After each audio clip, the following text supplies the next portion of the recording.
And it's about the rise and fall of Film Threat magazine in the 90s, and that is a little bit more my story.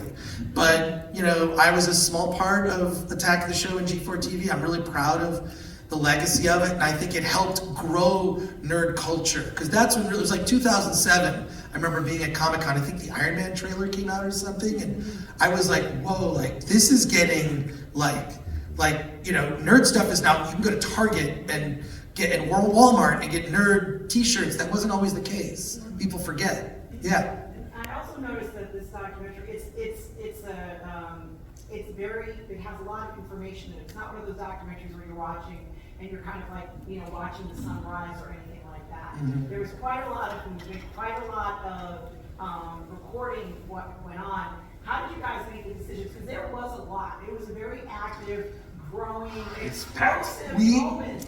We had you guys documented here. What did you decide on, and how did you make those decisions? COVID informed this entire documentary. Like we all had other plans for it, and we kind of had to just really adapt. It became exclusively archival for the most part, and that was great because one of the, I don't know if anyone has this question, but I'm sure a lot of people who are fans of the show will be like, oh, why wasn't XYZ favorite moment of mine included in the documentary? And we found ultimately it was really hard to turn, you know, over a decade of television into 90 minutes, and yet it's still incredibly packed. Like you said, there's not moments where we're watching the sunrise.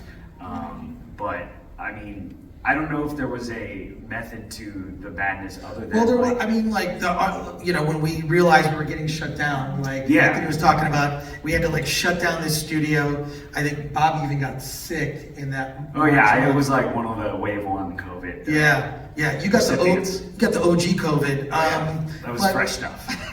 But it ended up being, we had to change it into an archival doc, right? So then we were collecting hundreds of hours of footage on Google Drives and then categorizing it by host, by subject, and it was just an insane process. I will say this, the next doc with Film Threat is also an archival doc. I never want to make an archival doc again. They're really hard to make, and it's like, man, the fact that this team like kicked so much butt like making this with like the archival stuff. And Austin wrote the score, the opening music. He wrote that before we even started shooting. I remember like listening to it and getting chills because he said, that's the tone. I want to remind people like of nerd culture from a different time. And that's only like 15 years ago, how the world has changed because of this and social media and divisiveness in the country. And it's like, it wasn't like that 15 years ago.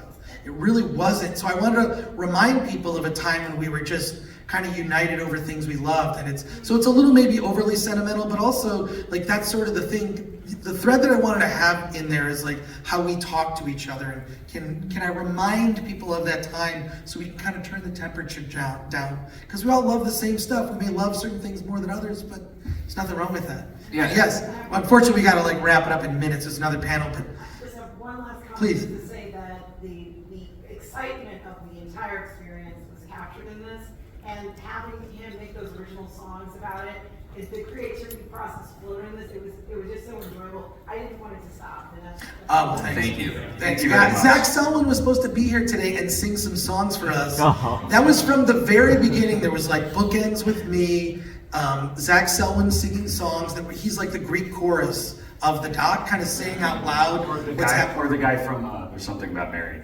Something like that was sort of the inspiration. But like just to kind of fill you in, and there's a couple songs we didn't use that are going to be on the Blu-ray. And on that album, there is a soundtrack album that will be coming out shortly after the release of the doc. The doc will release in April. The Kickstarter backers, if there's a backer in the room, hopefully you saw your name on TV. Did you see your name? Yes. Thank you guys it's so all much. in alphabetical order by first name because it's easier to find. So, and then we're just like, all right, we're gonna show every name of every backer. So the Blu-rays, VODs will go out to backers, and then in April it comes out for anyone to purchase. And I really just appreciate all the support. Thank you to this gentleman right here. Thank you. Backer, OG backer. Yeah, when you get the Blu-ray is just gonna be packed. And we're gonna do one pressing and that's it. So being a collector's item. While they're hot. I know there's another panel joining in the room, so we have to end it. One last question, right here. Yes, sir. 15 seconds. I was at the first Comic-Con for G4. You can see me and my friend at the first floor stage. Are you in it? Yeah. You're in it. Great. Well, thank you so much. I hope you see this was a labor of love. Bobby Schwartz, who so integral from producer to editor. You have no idea how hard this man worked.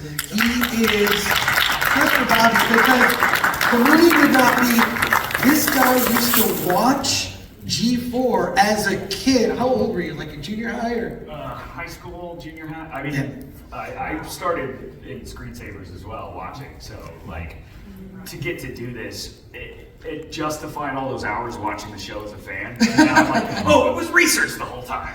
And then we met randomly at a bar, became fast friends, and then made this movie together. And then it's just so great. Thank you so much. We got to end it for the other panel. I've got some stickers, film thread stickers here if anybody wants them. Also, if anyone's Thank you. interested in the anthology comic, come and hunt me down, and I'll try to hook you up with something cool.